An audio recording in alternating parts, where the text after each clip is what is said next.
Hello friends, welcome again to my channel Silicon Age. मेरा नाम सुखविंदर है। तो आज हम बात करेंगे वन प्लस के ये बुलेट्स Z जो रिसेंटली वन प्लस ने लॉन्च किए हैं। इनका प्राइस बहुत ही कम रखा है वन प्लस ने। अगर बात करें प्राइस की तो सिर्फ 1999 मीन्स 1999 रुपए में मिल जाते हैं। ये काफी कॉम्पिटिटिव प्राइस है। इस प्राइस में आपको नॉर्मली रियलमी वायरलेस बड्स मिलते हैं और कुछ और सोनी के C310 उस तरह के कुछ ईयरफोन्स मिल जाते हैं। अगर पिछले बुलेट्स की बात करें, बुलेट्स 2 की, तो वो उसने अराउंड 6000 के लॉन्च किए थे और ये उसके हाफ से भी कम प्राइस में उसने लॉन्च कर दिए हैं। मींस क्या उस प्राइस रेंज में ये जस्टिफाइड है? क्योंकि बुलेट्स 2 उतने अच्छे नहीं थे फ्रेंड्स। अगर आप मेरा रिव्यू देखोगे तो मैंने उसमें साफ साफ बताया कि वो 6000 का प्रोडक्ट था, लेकिन वो इतने अच्छे नहीं थे। तो चलिए उससे पहले मैं जल्दी से इसकी अनबॉक्सिंग दिखाता हूँ आपको, और तब तक अगर आपने मेरे चैनल सब्सक्राइब नहीं किया तो प्लीज मेरे चैनल को सब्सक्राइब कर ले। चलिए आगे बढ़ते हैं फ्रेंड्स।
तो फ्रेंड्स, आपने इसकी अनबॉक्सिंग देख ली, आपने देखा है इसके साथ क्या क्या मिलता है। और अगर बात करें बिल्ड क्वालिटी की, वन प्लस की बिल्ड क्वालिटी बढ़िया होती है। मैंने लास्ट टाइम भी बुलेट्स 2 के बारे में बताया था, उसकी बिल्ड क्वालिटी बहुत बढ़िया है। बाकी नेक बैंड की बात करें तो फ्लेक्सिबल नेक बैंड है, आप जैसे देख पा रहे होंगे फ्लेक्सिबल है। तो चलिए बाकी फीचर्स की बात करते हैं। स्टार्ट करते हैं हम लोग कनेक्टिविटी से। तो फ्रेंड्स, सबसे पहला अगर बात करें कनेक्टिविटी में तो इस पर ब्लूटूथ 5.0 है, जो कि एक्सपेक्टेड था। ब्लूटूथ 5.0 का सपोर्ट 10 मीटर तक के डिस्टेंस में कोई इशू नहीं आता है, एज यूजुअल अच्छा काम करता है। उसके बाद हाँ, डिस्टॉर्शन चालू हो जाती है। हालांकि उसने डुअल पेयरिंग का सपोर्ट नहीं दिया, लेकिन उसने क्विक स्विच का ऑप्शन दिया है। तो इसके नेकबैंड वाले हिस्से में जहां वन प्लस लिखा रहता है उधर एक स्विच दिया हुआ है, ये एक बटन है। आप इसके थ्रू जो भी आपने 2 डिवाइसेस कनेक्ट किए ना प्रीवियस, आप इसके थ्रू उनमें स्विच कर सकते हैं। दोनों एक साथ कनेक्टेड नहीं रहेंगी। जैसे मान लीजिए अभी आपने फोन कनेक्ट करके रखा हुआ है और आपको अपने लैपटॉप या किसी दूसरे फोन पे स्विच करना है, तो आप इसे 2 बार क्लिक कर देंगे। जैसे आप डबल क्लिक करेंगे वो दूसरी डिवाइस के साथ कनेक्ट हो जाएगा जो आपके पहले कनेक्ट हुई थी। फिर डबल क्लिक करेंगे तो आपका जो अभी वाला डिवाइस था उसे कनेक्ट हो जाएगा। तो आप स्विचिंग कर सकते हैं। ऐसे मल्टी पेयरिंग का कोई सपोर्ट नहीं है। इसके बाद अगर आते हैं कोडेक्स सपोर्ट में, जैसे कि लास्ट टाइम जो बुलेट्स 2 आए थे वो एप्टेक्स HD भी सपोर्ट करते थे। एप्टेक्स HD और SBC कोडेक सपोर्ट करते हैं, लेकिन इस पे उन्होंने थोड़ा सा डाउनग्रेड किया इन्हें। ये सिर्फ SBC और AEC कोडेक का सपोर्ट देते हैं। कनेक्टिविटी में एक और चीज है, इस पे वन प्लस ने लो लेटेंसी मोड दिया है। और फ्रेंड्स, ये लो लेटेंसी मोड जो है ना, सिर्फ वन प्लस की डिवाइसेस में ही सपोर्टेड है। उस पे एक फेनेटिक मोड होता है वन प्लस की डिवाइसेस में। आप जब उस मोड में रहोगे, काइंड ऑफ गेमिंग मोड होता है वो, अगर आप उस मोड में हो तो वो लो लेटेंसी में काम करेंगे। लेकिन अगेन लो लेटेंसी इतना भी खास डिफरेंस नहीं डालता है। 110 ms का लो लेटेंसी है, जो कि रियलमी बड्स एयर में भी था एंड काफ़ी अदर ईयरफोन्स में भी रहता है, क्योंकि वो AC का ही लेटेंसी मोड है। और अगर आपके पास एंड्रॉयड फ़ोन्स है तो कोई फ़र्क नहीं पड़ता, आप चाहे PUBG खेलो या कोई और गेम खेलो, आपको डिले महसूस होगा ही होगा। मैंने काफ़ी ट्राई किया है, अच्छे से अच्छे ईयरफोन्स को ट्राई किया, लेकिन लेटेंसी आता ही है, तो लैग आपको मिलेगा ही। इसलिए मैं कभी रिकमेंड नहीं करता हूँ गेमिंग के लिए ब्लूटूथ ईयरफोन्स, अगर आपके पास एंड्रॉयड डिवाइस है। अगर आप PC में गेमिंग करना चाहते हो या फिर एप्पल डिवाइस है तो आप आराम से कोई भी ईयरफोन लो, लैग नहीं मिलेगा। लेकिन और अलग अलग एंड्रॉयड डिवाइसेस का अपना अलग अलग बिहेव करता है ये ब्लूटूथ लैग। अगर आपके पास सैमसंग का डिवाइस है तो उस पर आपको लैग अलग मिलेगा। कुछ मान लीजिए अगर उसमें 150 ms का है और आपने वन प्लस का फ़ोन यूज़ किया, आपको 110 ms का मिल रहा है। आपने रियलमी का फ़ोन यूज़ किया, आपको हो सकता है 150 मिले, हो सकता है 180 मिले, डिपेंड करता है। तो ये फ़ोन टू फ़ोन डिपेंड करता है एंड्रॉयड फ़ोन्स में। ये प्रॉब्लम एंड्रॉयड की, तो ये एंड्रॉयड OS का ही लिमिटेशंस है। तो फ्रेंड्स, ये चीज़ ध्यान रखिएगा। इसके बाद अगर बात करें क्या ये वाटरप्रूफ रेटेड हैं, हाँ फ्रेंड्स, IP55 सर्टिफाइड है। ये काफ़ी अच्छा सर्टिफिकेशन होता है। नॉर्मली आपको IPX5, IPX6 इस तरह के मिलते हैं, ये IP55 सर्टिफाइड है। तो स्वेट एंड वाटर रेसिस्टेंट है ये, तो आराम से आप बारिश वगैरह में नॉर्मली यूज़ कर सकते हो। जॉगिंग, जिम आराम से चलेगा, कोई दिक्कत नहीं आने वाला। अब आते हैं बैटरी डिपार्टमेंट में, जो कि सबको पता है वन प्लस है तो बैटरी डिपार्टमेंट अच्छा होना चाहिए। हाँ फ्रेंड्स, इसका जो रेटेड म्यूजिक टाइम है जो वन प्लस ने दिया है वो है 20 घंटे का, 20 आवर्स का म्यूजिक टाइम दिया है उसने। और मैंने जब इन्हें टेस्ट किया अपनी टेस्टिंग में तो मुझे अराउंड 21 से 22 घंटे का म्यूजिक टाइम मिल गया था। तो अगर ये डिपेंड करता है म्यूजिक कैसे सुन रहे हो। मैंने 100% वॉल्यूम रखी थी फ्रेंड्स, ये चीज़ ध्यान रखिए, मैंने 100% वॉल्यूम में टेस्ट किया था इन्हें। तो बैटरी बैकअप नो डाउट बहुत बढ़िया है। अब आते हैं चार्जिंग डिपार्टमेंट में। तो चार्जिंग के लिए आपको इसमें टाइप सी सपोर्ट मिलता है, तो टाइप सी तो कोई टेंशन नहीं है, आप आराम से अपने फोन के चार्जर से इसे चार्ज कर पाओगे। इसके अलावा इस पे जो चार्जिंग का टेक्नोलॉजी सपोर्टेड है वो है वॉप चार्जिंग। तो अगेन अगर आपके पास कोई दूसरा चार्जर है, मीन्स आपके पास कोई क्विक चार्जिंग फोन है क्वालकॉम वाला, इसमें क्विक चार्जिंग सपोर्ट होता है, वो चार्जर आप इस पे यूज करोगे तो आपको वॉप चार्जिंग सपोर्ट नहीं करेगा। तो आपको वन प्लस वाला डैश चार्जर या तो रियलमी वाला वूक चार्जर जो मिलता है ना वो यूज करना होगा, तो उससे आपका इस पे वॉप चार्ज सपोर्ट हो जाएगा। तो उस केस में आपको 10 मिनट इसे चार्ज करोगे ना तो आपको आराम से 10 घंटे का म्यूजिक टाइम मिल जाता है, और फुल चार्ज भी बहुत जल्दी हो जाता है, अराउंड 40-45 मिनट्स में फुल चार्ज होता है। लेकिन अगर आप नॉर्मल चार्जर यूज करते हो जो कि आपको कोई दूसरे फोन में मिलता है, जैसे मेरे पास K20 है MI का, तो मैंने जब उसका चार्जर यूज किया तो काफी टाइम लगा था, मुझे 20% चार्ज करने को इसको अराउंड 30-40 मिनट्स लग गए थे। तो मुझे इसे फुल चार्ज करने में अराउंड 2 घंटे लग गया था, और मुझे कोई फास्ट चार्जिंग का सपोर्ट नहीं मिला था। तो आपको वॉप चार्जर ही यूज करना पड़ेगा, मीन्स डैश चार्जर या फिर वोक चार्जर, ये चीज ध्यान रखिएगा। तो फ्रेंड्स अब आ जाते हैं सबसे इंपॉर्टेंट डिपार्टमेंट जो कि हमेशा ईयरफोन्स में होता है, साउंड का।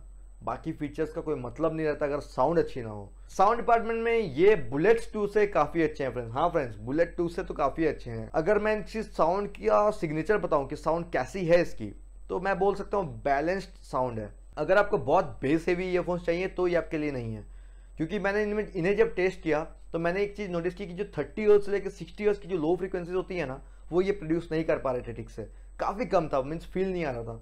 तो जिसे आप बोल सकते हो डीप बेस, बहुत लोग डीप बेस बोलते हैं, हालांकि डीप बेस एक्स्ट्रा बेस आप कोई मतलब नहीं रखता है, सब डिपेंड करता है फ्रीक्वेंसीज पे। तो अगर आप कोई भी स्पीकर या कोई भी साउंड सिस्टम लेते होंगे ना, तो आप उसमें एक चीज़ देखोगे, उसमें लिखा रहता है फ्रीक्वेंसी रिस्पॉन्स 30 हर्ट्ज से 40 किलोहर्ट्ज डिपेंड करता है। तो जो लोअर फ्रीक्वेंसीज होती है वो होती है बेस, और जो हायर फ्रीक्वेंसीज होती है वो है ट्रिबल्स, मीन्स जो पतली आवाज होती है ऊपर की रेंजेस होती हैं। तो इसकी मुझे बेस कम लगी। अगर मैं कंपैरिजन में बोलूँ तो Realme वायरलेस बर्ड्स से भी कम थी इसकी बेस। हाँ फ्रेंड्स, Realme वायरलेस बर्ड्स की बेस इससे अच्छी थी, और सोनी के XB400 तो काफ़ी अच्छे हैं, उनकी बेस तो काफ़ी अलग है, अलग लेवल की बेस है, तो उनके कंपैरिजन में तो बहुत कम थी इसकी बेस। लेकिन साउंड सिग्नेचर काफ़ी न्यूट्रल था, बैलेंस साउंड थी। और अगर आपके फ़ोन में इक्वलाइजर सपोर्ट है ब्लूटूथ के लिए, या फिर जैसे मैं वाइपर ऑडियो यूज़ करता हूँ तो उसके थ्रू मैंने बढ़ाई थी बेस, तब ये प्रोड्यूस कर पा रहे थे। मीन्स आप इसको अपने हिसाब से एडजस्ट कर सकते हो अगर आपका फोन सपोर्ट करता है, और इसके ड्राइवर्स वो चीज़ प्रोड्यूस कर पाएंगे। तो ड्राइवर्स केपेबल हैं, ड्राइवर्स के पास पावर है उतना बेस प्रोड्यूस करने का, जो कि बुलेट्स 2 में नहीं होता था। आउट ऑफ द बॉक्स अगर मैं बेस की बात करूँ तो मैंने 4.2 आउट ऑफ 5 दूंगा। हाँ फ्रेंड्स, मैं इसको थोड़ी कम रेटिंग दूंगा क्योंकि मुझे बेस उतनी अच्छी नहीं लगी, ठीक थी लेकिन उतनी मजेदार नहीं थी जैसे मुझे चाहिए थी। और अगेन ये सबका अपना प्रेफरेंस हो सकता है, मुझे ठीक नहीं लगी। इससे अच्छी बेस Realme वायरलेस बर्ड्स की थी, और Sony XB400 सबसे बेस्ट है। इसके बाद अगर बात करें ट्रेबल्स एंड वोकल्स, वो अच्छे हैं, इसके ट्रेबल्स एंड वोकल्स अच्छे हैं, उनमें मैं इसे दे सकता हूँ 4.5 आउट ऑफ 5। और अगर आप बोलो स्टीरियो सेपरेशन कैसा था, मीन्स एक जो कॉमन इफेक्ट होता है ना, जो इफेक्ट आता है आप कोई म्यूजिक या मूवी देख रहे हो तो जो पता नहीं चलता आपने ईयरफोन्स लगाए हुए हैं, वो इफेक्ट नहीं था। फर्क पता चल रहा था कि हाँ भाई मीन्स मैंने ईयरफोन्स लगाए हैं, तो पता नहीं मुझे ये उसमें थोड़ा सा अजीब लगा इसमें, क्योंकि मैंने इस पर जो सॉन्ग सुने वही सेम सॉन्ग्स जब मैं वायरलेस बर्ड्स और Realme वायरलेस बर्ड्स और Sony XB400 में सुन रहा था तो उनमें काफ़ी मज़ा आ रहा था सुनने, इसमें मुझे उतना मज़ा नहीं आ रहा था। अगर बात करें ड्राइवर्स की, इनमें 9.2 mm के डायनेमिक ड्राइवर्स हैं। तो फ्रेंड्स डायनेमिक ड्राइवर्स अच्छे हैं, इसके पावरफुल ड्राइवर्स हैं, क्योंकि मैंने जब वाइपर ऑडियो से इनकी बेस वगैरह बढ़ाई तो ये प्रोड्यूस कर रहे थे, कोई डिस्टॉर्शन नहीं हो रही थी, काफ़ी लाउड भी हैं। तो फ्रेंड्स एक और फीचर जो OnePlus ने बहुत बढ़िया दिया है वो है अगेन मैग्नेटिक ऑन ऑफ का। आप अगर इन्हें ऐसे कनेक्ट करके रखते हो ना आपस में तो ये ऑफ है। जैसे मैं इन्हें डीअटैच करूँगा, ठीक है, मैं आपको दिखाता हूँ, जैसे मैं इन्हें डीअटैच करूँगा देखिए ऑन हो गए, ठीक है, जैसे मैं इन्हें लगाऊंगा वापस बंद हो जाएंगे। तो ये फीचर अच्छा दिया है इसने, ऑन ऑफ हो जाते हैं, तो इससे बैटरी बैकअप काफ़ी अच्छा मिल जाता है, क्योंकि अगर आप यूज़ नहीं कर रहे हो वापस अटैच कर दो ऑफ हो जाएंगे, तो बैटरी कंज्यूम होगी ही नहीं। तो फ्रेंड्स अगर बात करें कि माइक कैसा है इनका, तो फ्रेंड्स माइक ओके है, कोई नॉइज कैंसिलेशन वगैरह नहीं दिया है OnePlus ने, जबकि पिछली बार बुलेट्स 2 में उसने CBC नॉइज कैंसिलेशन दिया था, इस पर मुझे कहीं मेंशन नहीं मिला, वो मैंने इसकी साइट पे भी देखा कहीं लिखा नहीं हुआ था नॉइज कैंसिलेशन। और मैंने जब इनकी माइक टेस्टिंग की, जब मैंने यूज़ किया कॉलिंग वगैरह के पर्पस में, तो वॉइस क्लैरिटी अच्छी जा रही थी, आवाज़ अच्छी बात हो जाती है, ऐसा नहीं है कि माइक ख़राब है, माइक अच्छा है। लेकिन अगर आपकी बैकग्राउंड नॉइसेज होंगी ना तो ये उन्हें भी पिक करते हैं, तो ये नहीं उन्हें क्लियर आउट नहीं करेंगे, लेकिन हाँ आपकी आवाज़ चल जाएगी। और माइक उतना ज़्यादा सेंसिटिव नहीं है फ्रेंड्स, अगर काफ़ी लाउड साउंड होगी ना, आप कहीं बहुत ही ज़्यादा लाउड एरिया में हो तो वहाँ ये स्ट्रगल करेंगे फ्रेंड्स। तो फ्रेंड्स अब मैं आपसे इनके ही माइक से बात कर रहा हूँ। तो ऐसे नॉर्मल एनवायरनमेंट में देखिए जब कोई बैकग्राउंड नॉइसेज नहीं है, इसकी आवाज़ कैसी आ रही है आपको आइडिया हो रहा होगा। इस केस में तो बढ़िया काम करते हैं, माइक ठीक है, अच्छा माइक है, लेकिन नॉइस कैंसिलेशन वगैरह नहीं होने के कारण थोड़ी इश्यू आ सकती है अगर बैकग्राउंड नॉइसेज है। चलिए मैं दिखाता हूँ इसके बैकग्राउंड नॉइसेज में कैसा बिहेव करते हैं ये। तो फ्रेंड्स अगर आप किसी ट्रैफिक कंडीशन में हो, मीन्स अगर आप कहीं ऐसी जगह में जहाँ ट्रैफिक है बैकग्राउंड में और आप इनको यूज़ कर रहे होगे तो आपकी आवाज़ कैसी जाएगी आप आइडिया लगा लो। तो मैंने ऐसे बैकग्राउंड में एक ट्रैफिक वीडियो लगा दिया है, तो देखिए इसकी आवाज़ कैसी जा रही है आप आइडिया लगा लो। तो अब मैं आपको दिखाता हूँ क्लब म्यूजिक में कैसे काम कर रहे हैं। चलिए फ्रेंड्स आगे मैं दिखाता हूँ क्लब म्यूजिक में इसका इफेक्ट। तो फ्रेंड्स अगर आप किसी क्लब वगैरह में हो, उस केस में अगर आप इसे यूज़ कर रहे होंगे तो आपकी आवाज़ कैसी आएगी आप आइडिया लगा लीजिए। कुछ इस तरह से काम करते हैं। नॉइस कैंसलेशन नहीं होने की वजह से थोड़ा सा लगेगा कि आपको बैकग्राउंड नॉइस पिक कर रहे हैं, लेकिन स्टिल ओके है फ्रेंड्स, इतना भी खराब नहीं है। तो फ्रेंड्स ये तो इसका माइक टेस्टिंग के लिए आगे बढ़ते हैं। तो फ्रेंड्स मैं आपको दिखाता हूँ जब आप इन्हें कनेक्ट करते हो अपने फ़ोन के साथ तो आपको फीचर्स क्या क्या मिल जाते हैं और पेयरिंग वगैरह कैसे होता है। तो मैं सब ऑप्शंस आपको दिखा देता हूँ। अगर आपको इसे पेयर करना है अपने फ़ोन के साथ, सबसे पहला ऑप्शन आपको करना ये है कि इन दोनों को डीअटैच कर देना है। जैसे आप बर्ड्स को डीअटैच करोगे ना तो ये पेयरिंग में चल जाएंगे। मैं आपको दिखाता हूँ, देखिए ऐसे ब्लिंक करेंगे, मीन्स ये पेयरिंग में है अभी। तो अब मैं अपने फ़ोन पे जाऊँगा और देखिए मुझे दिखेगा OnePlus Bullets Wireless Z। ठीक है, तो मैं इसे कनेक्ट करूँगा। तो मुझे पूछ रहा है कि अलाउ एक्सेस। अब ये मुझे बता रहा है कि एसी सपोर्ट करता है। मैं इसे अगर एसी ऑन कर दूंगा तो एसी में कनेक्ट हो जाएंगे। ये जैसे कि आप देख पा रहे होंगे ये एसी में कनेक्ट हो गया है।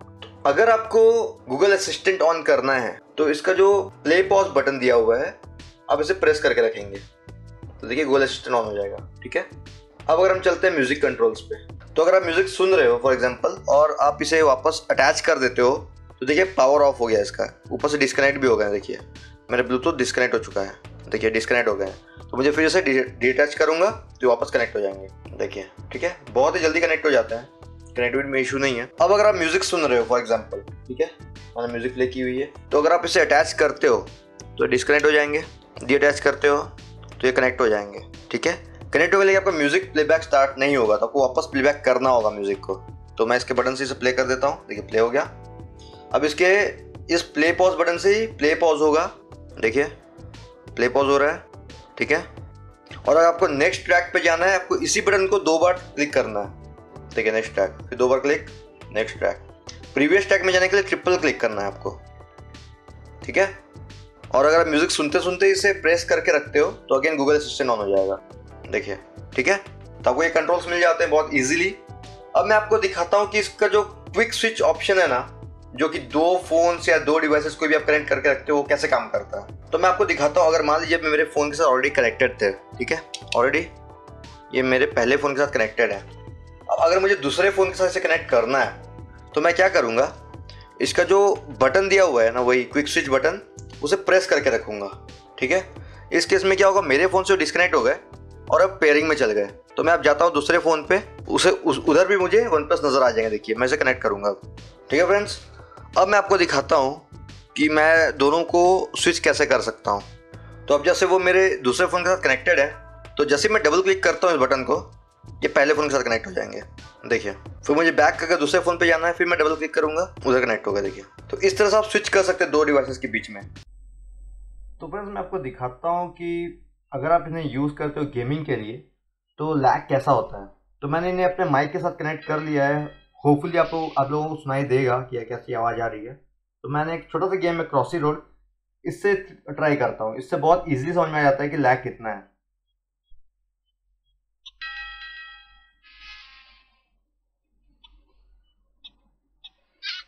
ठीक है, तो आपको समझ में आ रहा होगा लैग है।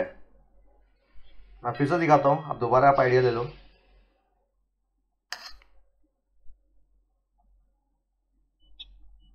देखिए ये जंप करते हैं ना, उसी तरह साउंड आनी चाहिए, लेकिन वो आ नहीं रही, थोड़ी लेट बाद आ रही है। देखिए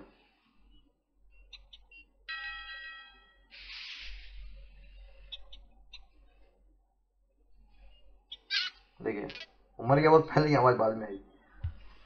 तो अगर आपको देखना है कि मैं आपको दिखाता हूँ कैसा काम करना चाहिए था, तो मैं आपको लाइव दिखाता हूँ कि कैसा काम करता है नॉर्मली ये, ठीक है। तो मैं विदाउट ईयरफोन्स दिखाता हूँ ये।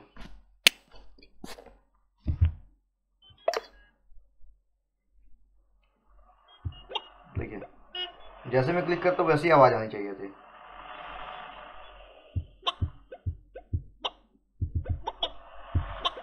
देखिए ये आवाज़ जो थी ना, ये तभी डिले कर रही थी।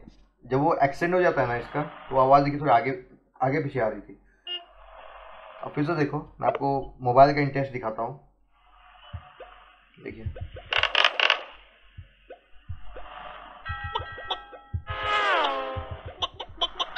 देखिए ये चीज़ तभी नहीं हो रही थी ईयरफोन्स में, तो ईयरफोन्स में लैग रहता है। ठीक है फ्रेंड्स, ये था गेम टेस्ट। चलिए आगे बढ़ते हैं।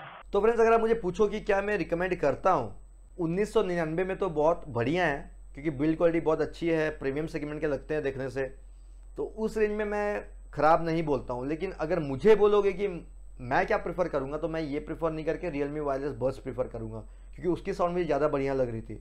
लेकिन अगर आपको बैकअप चाहिए और एक न्यूट्रल साउंड सिग्नेचर चाहिए, बैलेंस साउंड चाहिए, तो ये बहुत बढ़िया, क्योंकि इनका बैकअप बहुत ज़्यादा है, 20 घंटे फ्रेंड्स, और दे भी रहे हैं, तो आप इन्हें ले सकते हो आराम से। और अगर आपका फ़ोन सपोर्ट करता है इक्वलाइज़र, या फिर आपके पास ऑप्शन है बेस बढ़ाने का और आप बेस चाहिए, तो आप बेस बढ़ा के ये यूज़ कर सकते हो, आपको कोई प्रॉब्लम नहीं फील होगी।